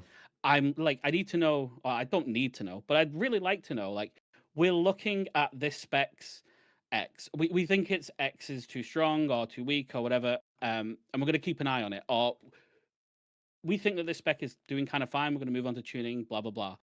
Because what it created for basically the whole of alpha and beta as a community person is every single week, every single one of those patches, everyone just assumed, well, this is going to be the patch that we're in it, right? And then 2 months pass where there's nothing, and each week people get angrier and angrier and angrier, and it becomes less like Blizzard will be fine, it'll be great, and then it becomes hostile, and then they start being mean about it to the devs. At which point, all of that would have been resolved if from at any point in that thing they just said, "We are looking at it, but we've just not got around to it yet." and then everyone would have been I mean, quelled. it's a cycle, right? Though, because like even if they communicated everything at the most possible, if they don't have time to address what they're talking about, could that just make people more frustrated? You know. So I think it's two things. Like I think communication. You're right. Like I love it when they do it, and I wish they did more of it. But to me, I think that goes hand in hand with also working on classes and specs more to see that follow through. Yeah, Because like I- one thing that gets toxic, and I'm guilty of this too, right? Like I've been citing a blue post from like 3 years ago, which is like, hey, you guys said this was a problem 3 years ago and you never looked at it. And it's like, okay, that's also a little toxic on my side of like, hey, opinions can change, things can be redone, right? And you're right, like more communication on their end would help with that, but I'd also say like more changes too would help, you know? yeah, absolutely. I'd really like to just be kept vaguely in the loop that it's Sure, not sure. not necessarily that it's not been forgotten, but that like there's at least something on the radar, or and this even counts as well if they just think it's done. If they do, if they think, well, we're happy with it now, we're not going to do it, because at least then you cut the ties of like hope that there's going to be more, Or you can focus on expectation. tuning at that point And rather then than design. yeah, exactly. And I think that that would go a really long way to stopping a lot of the class communities. And I don't like that I'm putting myself in the firing lineup, but class communities who just go in every Wowhead comment section and just go nuclear at the devs because they've been like wound up into this powder keg because no one's saying anything. Well, this is exactly what you're saying of why people get so wound up when another spec gets changes that they don't feel like Exactly. they Yeah. deserve them because they're so wound up about their own spec, right? Yeah. And I think it could literally just be calmed down so much by just them saying, we think the spec is basically done. We're just going to move on to tuning. And whether they agree or disagree, the sort of the thing's been signed there. They know where Blizzard stands, and they know how whether or not to be annoyed about that or otherwise. But when they don't know and they're left in limbo, it makes them sort of like they just vibrate until they have a reason to be angry, and they just let it out somewhere. And sometimes that's like directly at the devs, and that's not good either because I mean, if I was a dev and someone came at me and screamed at me, I'd just say, "Well, now I really want your spec to suck because like that'll teach you." And yeah, I that's where I think this expansion fell when everything else is doing so well. I think it's that specific aspect because otherwise, I this think it's is- one of their best releases in a while. This is easily one of my favorite things about doing this podcast is when I get two guests on that just gel, Sorry. man. You got no, this is not a complaint. This is nothing but praise. This has been fantastic. I've just been sitting back, I'm just letting you guys run the show today. It's nice. You guys have been raising some great points, and I had about 15 things I wanted to interject with, but by interjecting, it would have just caused everything to come to a standstill. So, man. Fantastic. I do want to get us rolling into some different topics here, just because we don't have all day, of course, just due to the fact that we have lives outside of this game, which is just insane to think about. Have you guys been keeping up with like the Mythic Plus stats and the data and whatnot at all? I saw a Wowhead post however many days back, and I decided to jump on Raider.io last night before before I finished the notes for the podcast, and I looked at a whole bunch of stuff, whether it be like spec breakdown this week in Mythic Plus. And you had mentioned a minute ago, Public, I believe it was you, how people are doing 20s already, which is dude. crazy. Also, shout out to Radar.io, by the way. Some of my favorite stuff the community does is all like the graphics and everything. and, like, those Yes. statistical stuff, and that team just does a great job. And Jordan and all the folks in that kind of space. Just shout out to those guys, by the way, because I love this kind of thing. I totally agree. I think one of the reasons that World of Warcraft has persisted and flourished, I mean, peaks and valleys and stuff like that, is because of sites like your Raider.ios, even your Wowheads. I know people love to complain about ads and stuff like that, but man, we are so fortunate that this game has a community and community members that have made tools like this. And this is not, I'm not trying to be a bootlicker or anything like that, because I love it, man. I love data. I love digging into things, and I'm so thankful that people have taken the time to do stuff like this. But apparently Og is back. Og is getting more and more important the higher you push keys. Resto Druid's doing really well. Brewmaster, of course. Unholy Surprising DK. no one, right? I think Og is so interesting as like as a spec, right? And I actually don't mind if it's good in top keys. Like I don't care as much. I think similar to like cooldown design, I care about the gap more than anything. Like if something is dwarfing everything else, like and it's not even close, like that I think is a problem. But I don't mind if something is good at one Yeah. particular thing. It is a little frustrating though in the AUG though that like it is still the only support spec in the game, right? For the most part, right? Like you can argue some specs have some elements of it, but like I don't know. To me, that's always been the sticking point. Is like if they're gonna have something like augmentation in the game, it's probably always gonna be really good in those like really high damage environments because of the way it's buffing people and giving defensives, all that kind of stuff, right? Well, I think the Um, big thing is on the AUG specifically is that they're winning from the shift over to cooldown heavy classes. oh, Because true, very the way true. that the way that Mhm. AUG has been built, especially this expansion, is that their breath is quite flexible, and they can just lay a breath on whenever anyone is exploding a pack, and that's where quite a large amount of their damage just comes from. They just do a big breath and everything explodes because everyone's just doing explosive damage. So long as cooldowns are as strong as they are, AUG will always be good. It's not necessarily like that AUG has been redesigned into being perfect and well tuned and all of this. It's just literally that breath is built to make cooldowns stronger, and cooldowns are already really strong. Mhm. And they've made it a lot healthier too. From everything I've seen, like pulling away the buffing the tank and healer, like survival and defense, that was a really good move. Um, they've got just more personal damage. Evermite's not as annoying. Prescience, I saw the recent one. It's auto targeting now based on cooldowns, so Yep. that they don't have to fart about with their raid frame. So AUG is one of those ones where I think it was in line to get changed to be less uh, of a risk at all times, and you see it now. Once they've got it there, it's fine. People aren't complaining like they used to, where it was oppressive, and that's great. There's quite a few specs that have just like popped up like that. Brewmaster is another one that got mentioned before. That they're suddenly fantastic, and that's great Yeah. for them.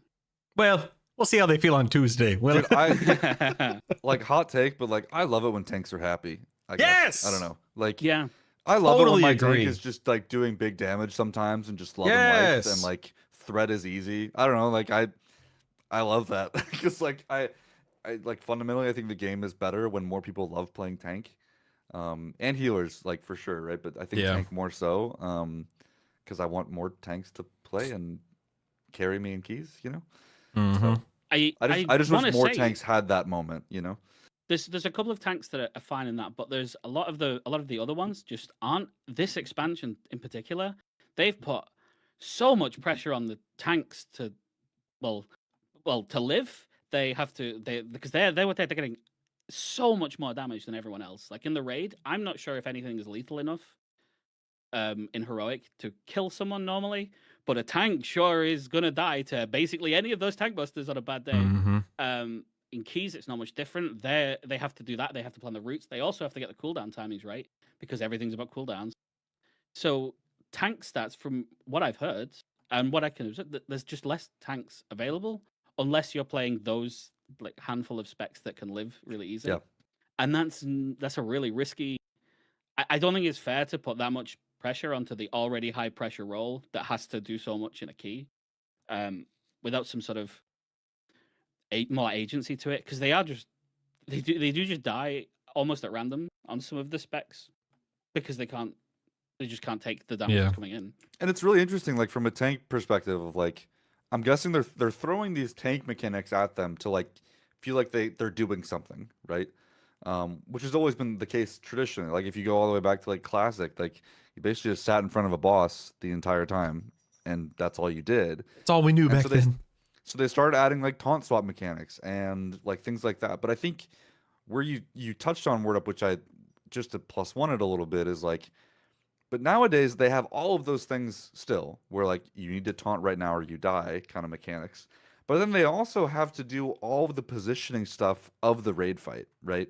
So where like it's now been layered with so many other things that I feel like it's gotten a little egregious sometimes of like, hey, like on Paladins, for example, like if you mess this like 1 second taunt up, like you're just one shot dead. And also you have to position the boss the entire time and like move everything around the room. And it's like, man, it's like I feel like for tank mains, they probably love it when they get it right. Um, but I feel like it's a massive barrier to entry. And Mythic Plus is just that times 10 in a lot of cases, right? Because they're like coordinating so much of the route and all this other stuff. So yeah, I really wonder, like I feel like the tank role in general is like almost due to be busted overpowered, and I'd be fine with that, you know. I think they Same, just need man. like a little bit of a pressure valve taken off where they just Yeah. where it's not all on their shoulders. Like in Mythic Plus, I think it has been for probably too long. But like even in Raid, especially with the UI things that have happened, when we did Dragons, and we have a Blood DK tanks, right? And I have a decent amount of sympathy for the fact that you have overlaps where he's got to think about the tank buster, that he's got to swap the dragons around, while he's also about to get a beam that if he doesn't place it properly, kills the entire raid, and he's got a mass grip on top of the right person at the right time for the orbs, all within like the space of 2 seconds. And is it any surprise that one of those happens late, and then everyone gets a bit mad because the thing that they were expecting to happen didn't happen? And then you think about it, you think, well, did I get all 5 of the things that I had to do in the exact second correct? Probably not. So one of them was going to fall over. And is it fair to be placing that much of a pressure point onto one guy that consistently? I mean, what do you think the if you want them solution to keep is? playing the game?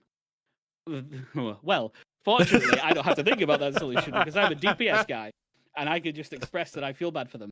But I think you're right. Like lower the pressure a little bit. Like more forgiveness with some of that stuff. Skill expression is good, but punishing mechanics is where I would draw the line. And then I'd say crank their damage. That's just, you know, Yeah. I don't know what the threshold is, but that's kind of my 2 cents. Okay. Also, it's also very, very tied to healers, right? And I think healing this season is the weirdest, most frustrating thing ever for me. Like, I played a priest for a long time. Before that, I was a holy paladin main. It's like I've been healing like I've been healing my whole WoW career basically. This season's kind of crazy and not in a good way. Like raid frames are all over the place. Almost every healer's had to change the add-on that they use for raid frames, or if they haven't, it looks drastically different and they can't do as much as what they could before. And you know, all of that leads to tanks might be feeling like they're more vulnerable than before because healers have to go through a lot more to get their brain. They're like retraining their brain to find those points. Like, hey, maybe it's harder to see if a brewmaster's in red stagger than it used to be, or maybe it's harder to see if a blood DK has the death strike buff after. Like all of those things, right? Or like tracking resources for like all of that kind of stuff, right? Where like agency, I don't want to say it hasn't been totally removed from healers, but it's a lot different than it used to be. And I think some of that tank stuff is also like tied in with how healers can react to things too, right? So yeah. And I think as well, now I haven't pugged a lot of keys, which you've been doing with the guild, so I can't speak like with 100% certainty here. But like, I think this is the season that's had the most early keys done ever, which doesn't surprise me. Yeah, because yeah. they're a decent amount easier than they have been, largely because of the class tuning, I think.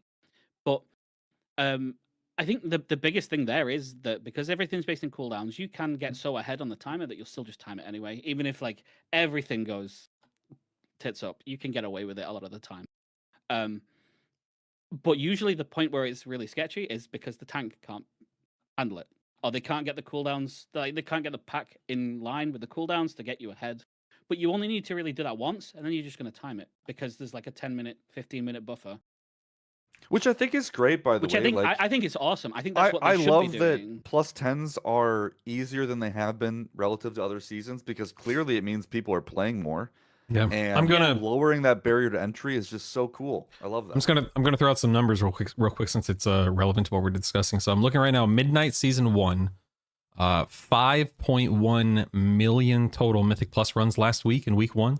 So this is Midnight Season 1, 5.1 million Mythic Plus. If we just look at, and we're only going to compare the War Within Season 1.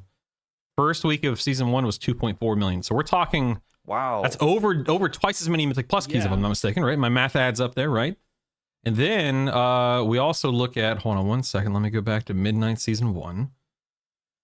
This week we're currently, we still have one more day in North America. We're at almost 2.2 million this week. So, it's definitely gone down. But if we look at the Mythic Plus level, I mean, the graph that and by the way, this data, for anyone watching me, this is on Raider.io. This is updated as of today. So this is currently relevant right now, up to date. This week, my God, man, the amount of Mythic Plus 10 runs is out in a good way. Like you guys said, I agree. This is fantastic. The more people that are involved, the better. We're at total runs of Mythic Plus 10. I just want to make sure I'm reading this correctly. Yeah, that's weird. It says 2. It says total. Well, that's entire season. Okay, let me look. I'm sorry. Let me look at this reset. This reset, we're at 800,000 Mythic Plus 10 runs, and timed was 729,000 of them. That's incredible. It's incredible. It's great.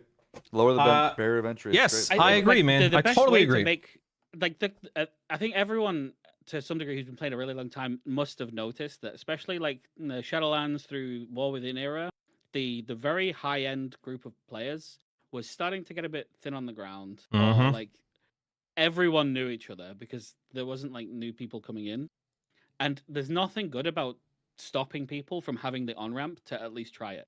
I agree. Because there's a lot of ways that they get told they're not going to get to do it, and then eventually they just go, "Well, why bother? I'll just go and play something else." And Blizzard did need to do that. I think there's a lot of ways that they've done it this time around. The ease of gear, I think, is an enormous improvement this expansion, and it's not close compared to basically any other expansion. Just the number of sources that you can get decent items that still have a meaningful amount of you have to do something to get it. The crest system is much better. Yeah, how many people are still using the Crucible trinket, by the way? I just replaced mine this Still a week. good one, yeah. Yeah. Great trinket. The way that they've got the sparks done is much better now. There's not like unfortunately you need 2 sparks for your thing, so you just don't get 2 for a while. Crests are more plentiful, and they're not as oppressive to like work out how you spend them. You can just sort of use them.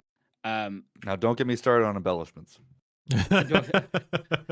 I'm talking outside of the having to work out which is the best one to tell people, because that stuff was not cool at all.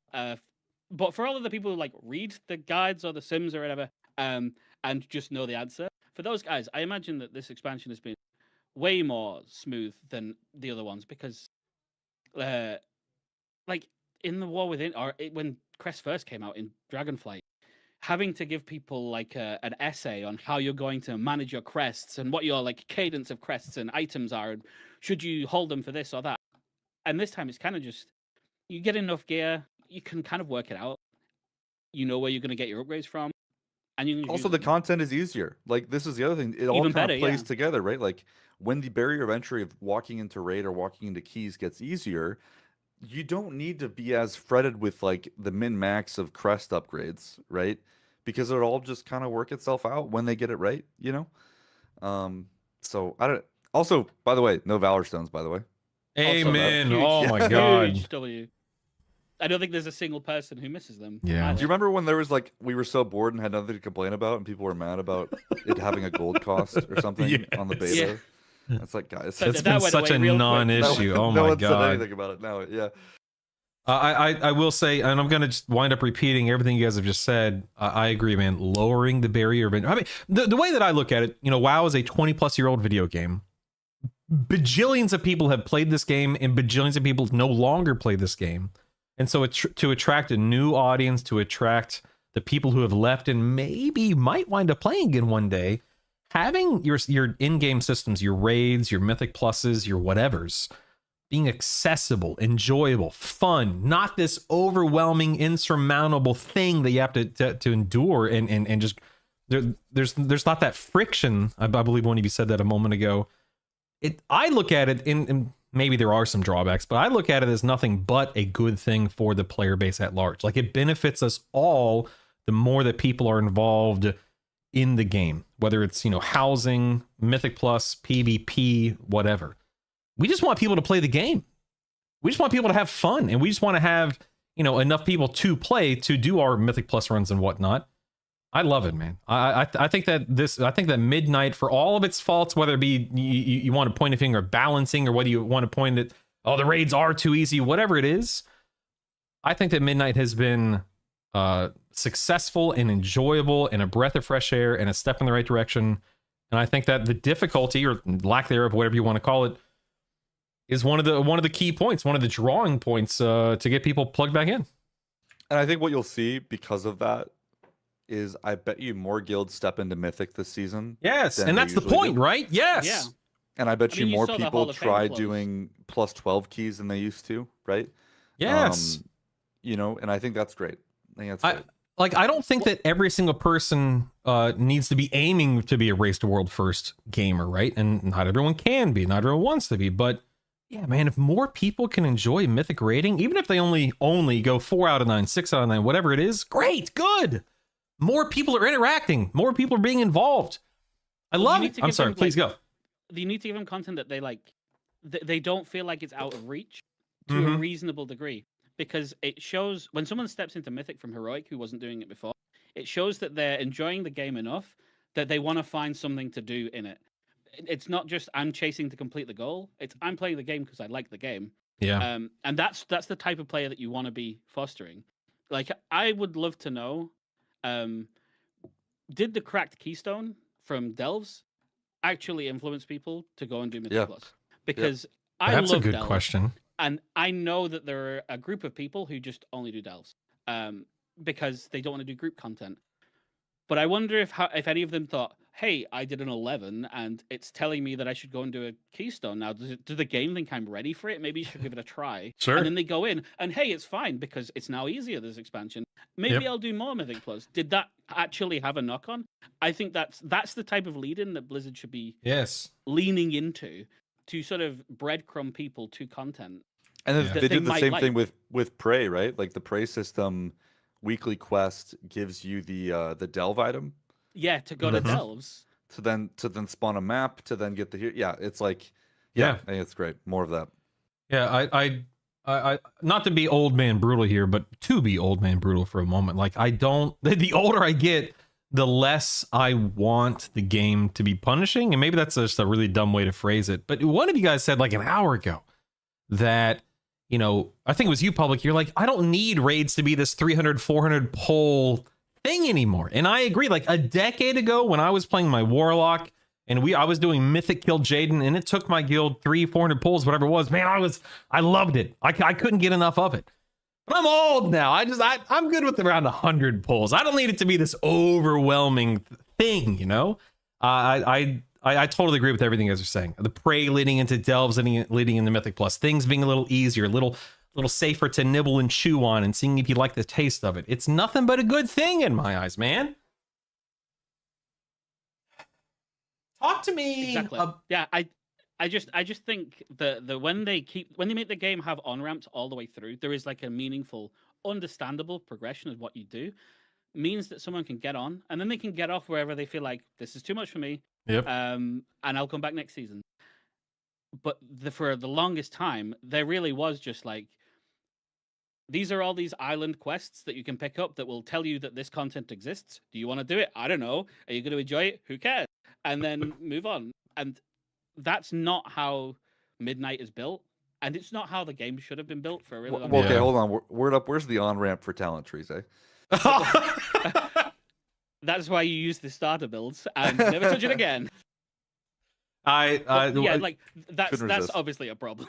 Yeah, that topic gets brought up almost every episode, and the overwhelming amount of people that have been on the show, which is like 40 people collectively, very, very, very few of us are fans of the current talent systems. But like you said, that's a big conversation that we can get into if you want to. I But- will say I need to shout out just the team at Blizzard. You know, I think Shadow is probably one of the only specs in the game that's had this, and I do have to shout out how cool it is. Ever since hero talents got introduced in the War Within, every single season, both of our hero talents have been viable and have had niches where they're fun to play and where they're good. And you'll see in all kinds of content, people will pick both. It's really cool. Yeah. It's really cool. I wish more specs had that. yeah. I 'Cause it's want to great. say that I don't dislike the talent tree personally. For me personally, I think it's awesome. I just know that the knock on to literally 90% of people don't get out of it what I get out of it. Just give me what's Because better, man. Just they give me just want the- what's better. And the same Copy goes and for paste. like we had like, Enhancement had hero talents before hero talents existed in Dragonflight. We had Right, two right, yeah. completely isolated builds that played completely differently on the hero tree. Oh, sorry, on the spec tree. I thought that was like one of the coolest things ever, that you could have a spec that's two things at once just from its talent tree. But like the more I thought about it after, and when hero trees came out, it kind of feels like, do you want to segment the player base even more? Because what that did at the time was you had people who were on one side of the camp, on some on the other, and they didn't like either, like the other one, and that's it. They're not playing it, and it still happens now. There's people who only want to play Stormbringer, and they'll never play Totemic. And when Stormbringer's bad, they're really angry because it's not fair because they can't play the class. And It's so interesting. Yeah, no, you're definitely right. you have to wonder, does that benefit the spec? I mean, it benefits my enjoyment of it because I've got two things to do. But when you fragment the player base and they just start infighting, like I'm sure Shadow had it definitely with, was it the old Void form? You had like people who are super into the old. There's Void Form and Dark Insanity. Ascension stuff. Or I mean, yeah, we've had so many different iterations where people like Yeah. want the ramping Void Form versus the new one. Yeah, that one. Yeah. And they really, really, really love that. And because that's gone, Shadow just doesn't exist. And then they'll keep bringing it up. And maybe it's time to let it go.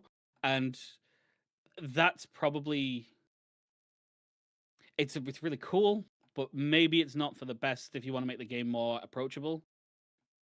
I don't know. I think Yeah, hero dude, trees have when- not made when- it easy. When Surrender to Madness came out, I always tell the story because it's funny. Like, that's like when I first started playing Shadow, it was like Emerald Nightmare and stuff. I'm like not even joking. My guild wasn't that serious, but like I would mute Discord and put on classical music to keep my heart rate down, so I could What? focus enough and not like freak the f out if I like because if you mess up your Surrender to Madness Void Form, you're just dead. So like I was like, Oh, is that the locking moment where in. you would literally die, right? Like it would kill Yeah, you? Yeah, horribly. Yeah. I'd forgotten all It would, about it would that. really, Holy really moly. super kill you. There Big wasn't dead. any coming back. Yeah. So anyway, again, was fun for me at the time, but not healthy.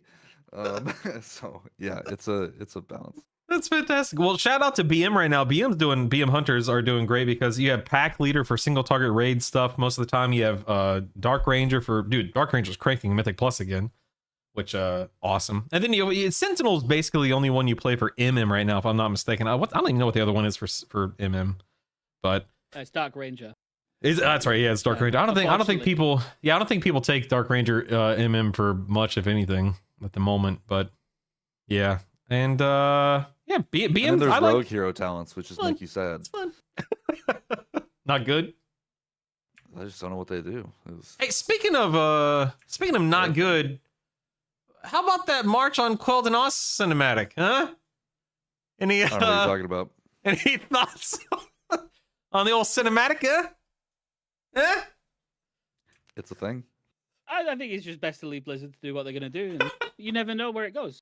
Like, I thought the cinematic looked Yeah, quite cool. yeah, beautiful cinematic. Always is beautiful. Yeah. Like, I don't think that the cinematic team has had a misstep for basically 2 or 3 years. For how and, they like, look, right? yes, for how they look. Right. Okay. And I just make especially sure. can't criticize it because I know I have a friend there, and so I'd never ever say anything bad about No, her work. of course not. So, but like especially some of the trailers and stuff have been fantastic, and I think that the cinematics are still good now. It's just if the story and content in it doesn't vibe with people, that's Yeah. not their fault. I mean, I've been saying for a long time now, I do not play WoW for the story. Every once in a while, something's like, oh, this is cool. I like this character. I like this storyline, whatever. But by and large, or as a whole, it's just not good, in my opinion. Not to disparage anyone's hard work, but that's just not my cup of tea. It's gonna be weird too, because like presumably next patch is gonna be like Zulaman stuff and Amani things, and so I'm guessing we're probably gonna like this thread of the story is likely not gonna be tied up for a little while here. Mm-hmm. So I'm curious to see if there might be something else that gets released once the boss dies on Mythic, or if 1205 brings something that kind of ties people over. Yeah, what do we'll we see. know what the 1207 raid is yet? I can't remember if they've announced what the actual raid is. No. Okay, we just know that there is a one. I think it's a one Yeah, boss this raid is in a one-boss 1207. raid. So maybe that will tie up some of the, because we don't know what happened to Terralion and Ilaria yet. We know that she got stabbed in the back. she's probably gonna be fine. But we Something don't definitely actually. happened. Yes. Well I said, don't know sir. what it So this story, they kind of have this impossible, because the game's been going for so long now that it is literally impossible to have done it for that long and not had a story beat that someone violently hates. And it only takes one of those for them to just think, wow, this story blows, and everything else is bad now retroactively. So So they must have stepped on one of those landmines, like every I guess. patch, no So matter what. real quick, whether this be one of you two guys or Twitch chat, somebody just, because again, I'm very disconnected from the story intentionally. I am ignorant by design in that regard.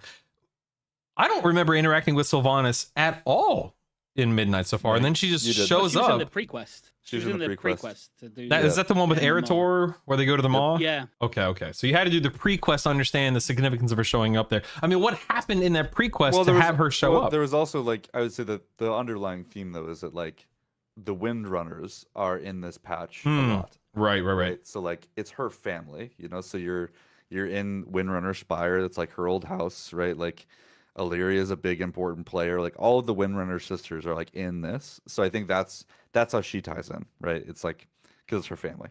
So Family. Lord Hat. Yes, there it is.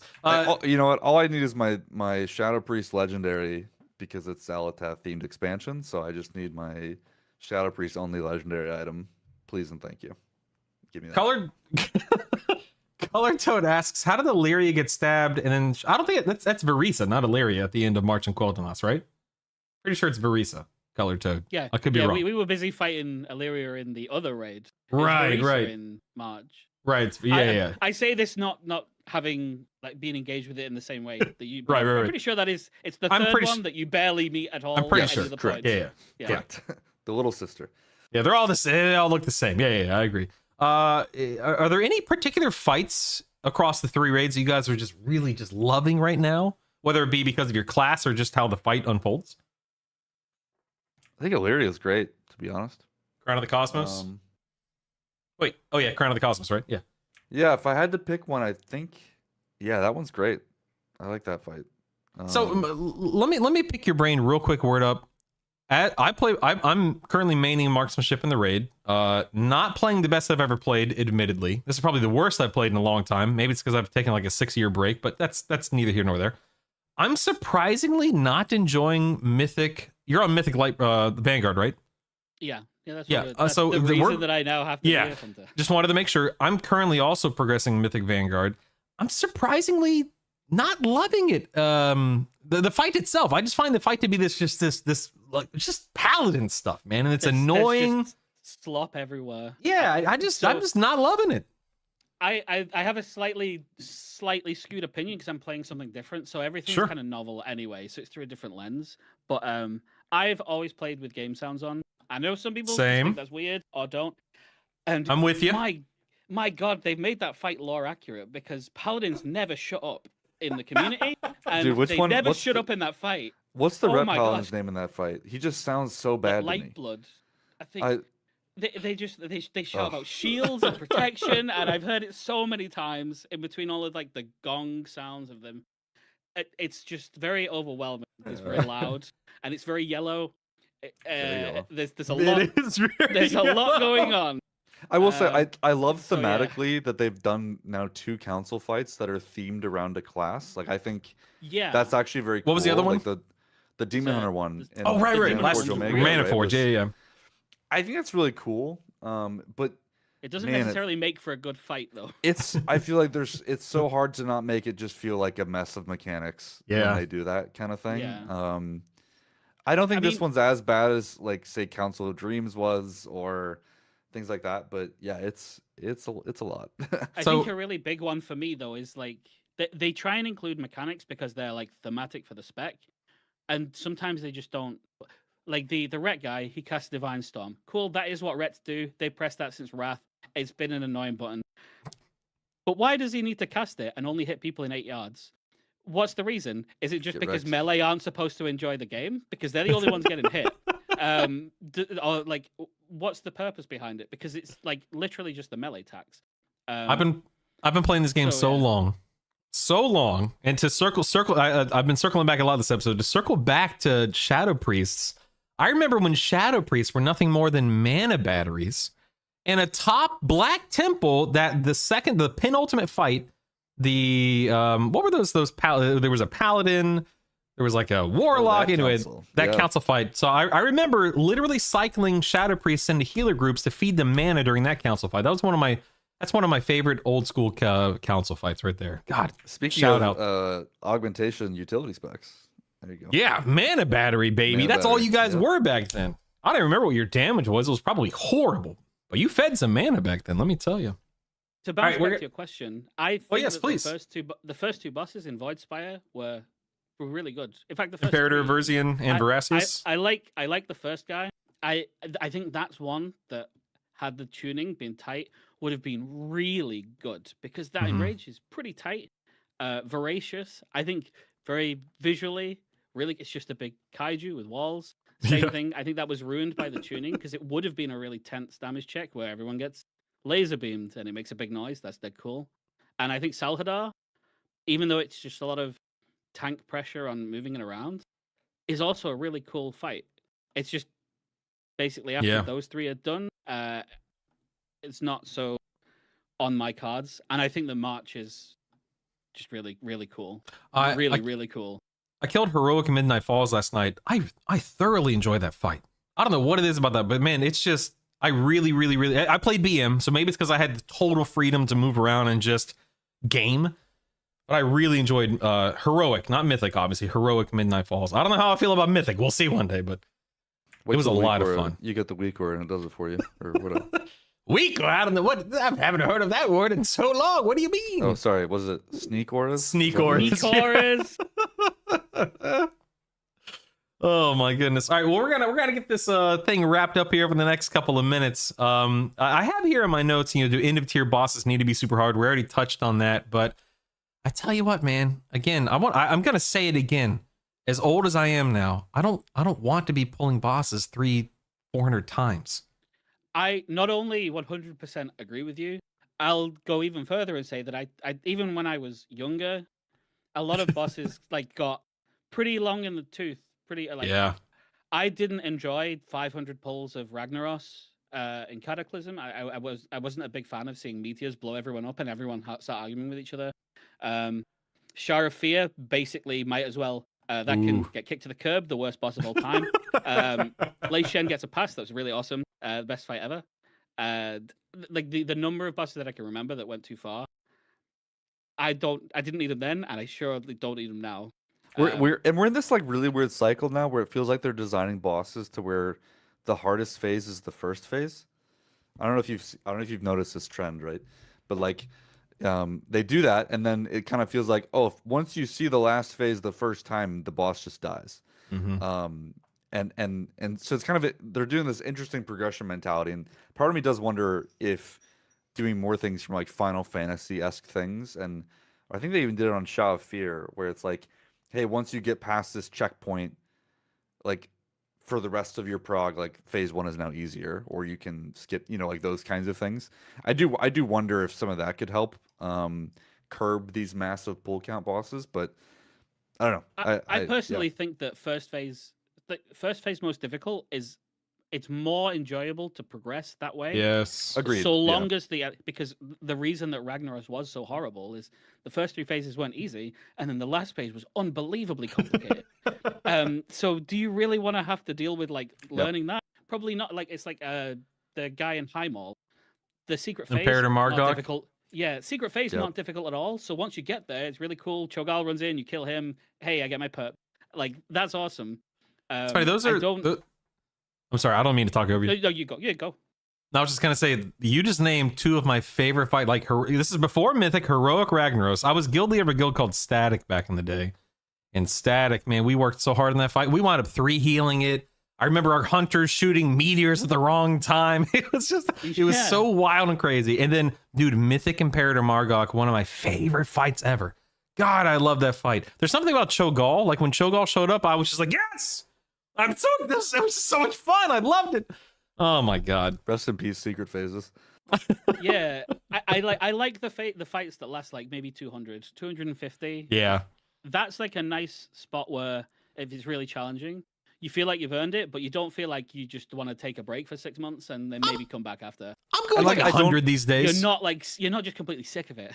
And if that's the last boss, that's a Exactly. little It's different, earned it, right? yeah. Yeah. If that's the third or fourth boss, then I'm just like, hey man, Painsmith, get out of here. You know, like, what are we doing? I'm so glad I skipped that tier. Yeah, the back-to-back penultimate and last boss being hard every time that happens a tier, I truly hate it. It's Yeah. the least like Tomb of exhausting. Sargeras is my trauma raid because Do you guys- Avatar into Kil'jaeden is the worst. I'm not trying to cut you off. I'm so sorry. I hate talking over people, so forgive me. Do you guys think that they will, after the Race of the World first in the next, X hours or day or whatever, do you think they're going to hard nerf those two bosses, or do you think that they're going to naturally let 1,000,000%. do you think they're going to naturally I will let never, the gear and I will everything? never play those bosses. No, they're gonna get nerfed from the ground. I I don't know genuinely what they're feel gonna like do, but yeah. it was a reaction because they didn't Oh, get a chance absolutely. to fix Void Spire from the classes. They Yeah. had to do something because everyone you was know- basically complaining at them. And so the easiest way to do that is, well, we've got 2 Yeah, bosses just left. crank Let's it. just crank the numbers Yeah. and make the damage check really high. I totally understand that people love to watch, myself included. I love to watch the Race of the World first. It is genuinely something that I look forward to and enjoy. And as long as they tune things back down, that's fine. But man, like you said, public, I don't want to progress on Belleran. Is that the name of the bird, right? Belleran. Yeah. Yeah. And Lura, Midnight Falls, and their current. And I know I'm not going to. I know they're gonna nerf him, of course, obviously. But it's just not for me, man. I'm too old. I don't know. Too old. Yep. Too old. Well, Retires. you guys are fantastic. We're gonna go ahead and wrap this up here. We got 1205 coming out in, I don't know what, 3 weeks, whatever it is.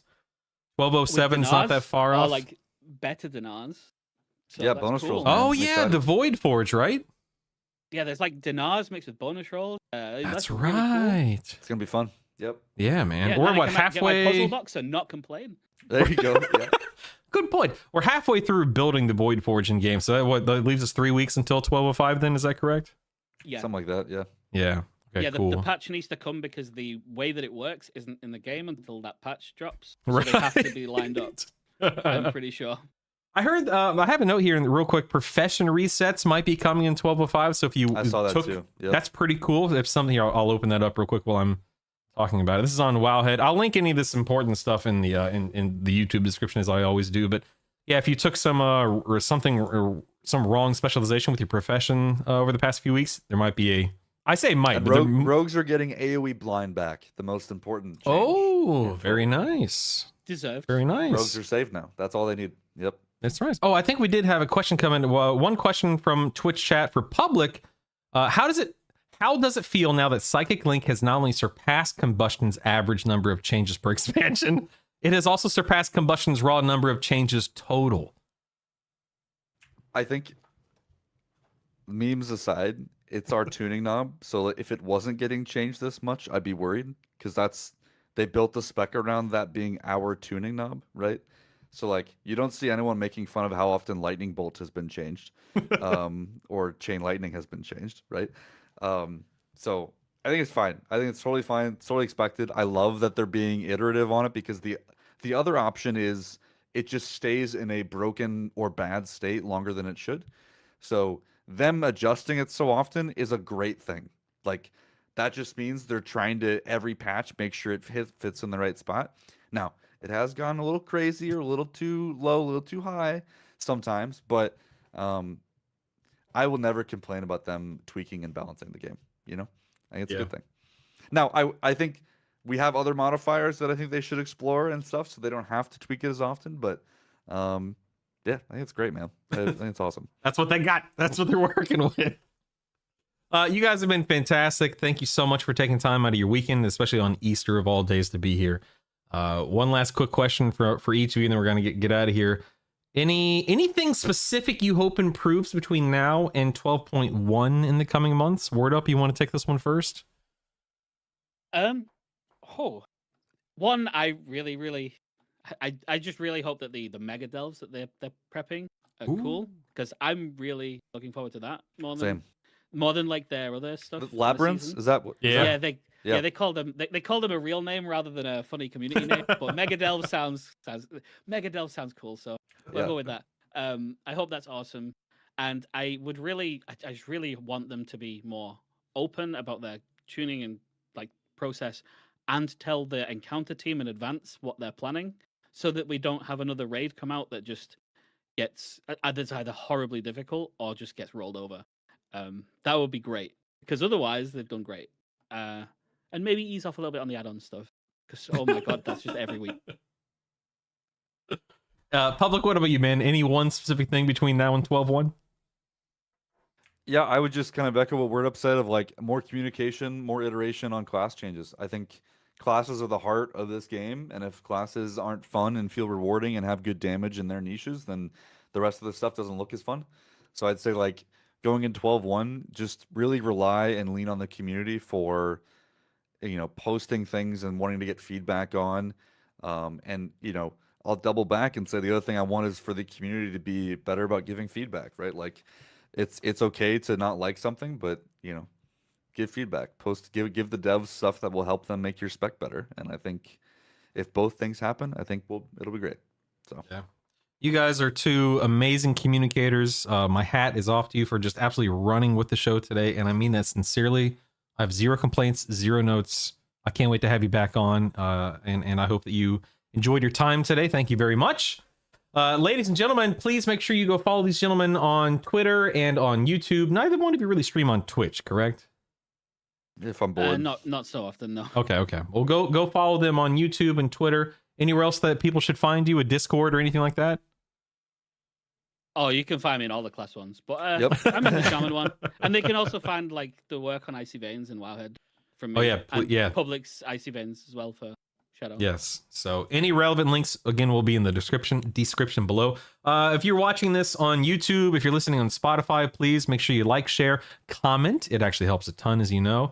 And next week, I can for the first time in like 3 months, I can officially announce it, unless something weird happens. We've got Cybear back and Tactics back next week. I'll be excited to sit down with those guys. Looking forward to talking to Tactics about tank stuff, because like you guys were saying earlier in the episode, dude, tanks are a lot of fun right now. And, we got Brewmaster changes, and we got like, what is it? Prop Paladin, Blood DK, Guardian Druid. A couple of other things are being, I think, buffed this week. So be really interested to pick his brain. But get out of here, gentlemen. Thank you for being here. My name is Brutal. We've got Word Up over here. We've got Public over here. Like I said, go follow him, go sub to him, go hang out with him. Let them know how much you appreciate their hard work. You guys are awesome. This is Brutally Honest, See you, it was a a WoW pleasure. podcast.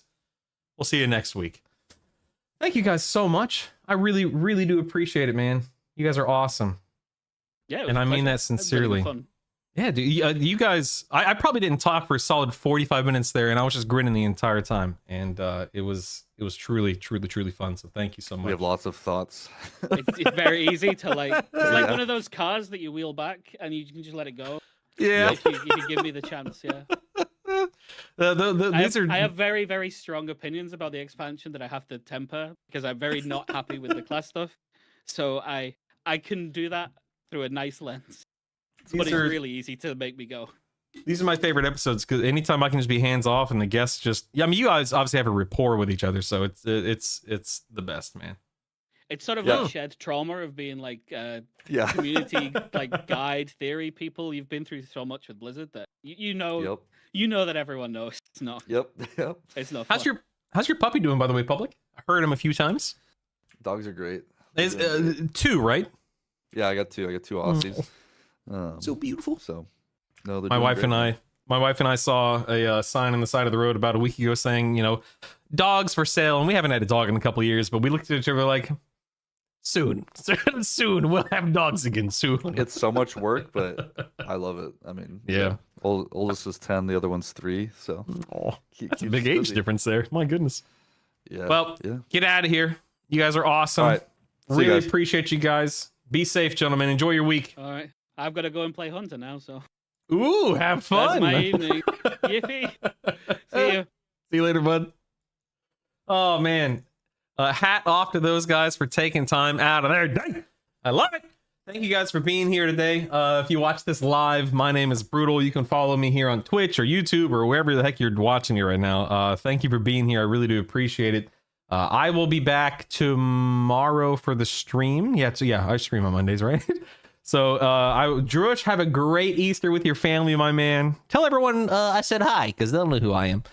I'm going to get out of here because it is Easter. I want to go hang out with my family. I think we're going to go, I don't know, do something. Who knows? But kids had a blast this morning finding eggs and opening up their Easter baskets and whatnot. So, yeah, just go eat some chocolate. Go have some fun. My name's Brutal. Get out of here. Follow me here. Sub to me here. Looking forward to hanging out with you guys this next week. And always happy to be able to bring you guys an episode, especially with two smart guys like that who make everything so enjoyable to it's just so enjoyable to listen to them is what I'm trying to say. So anyway, love you guys. Live well, be well, do well.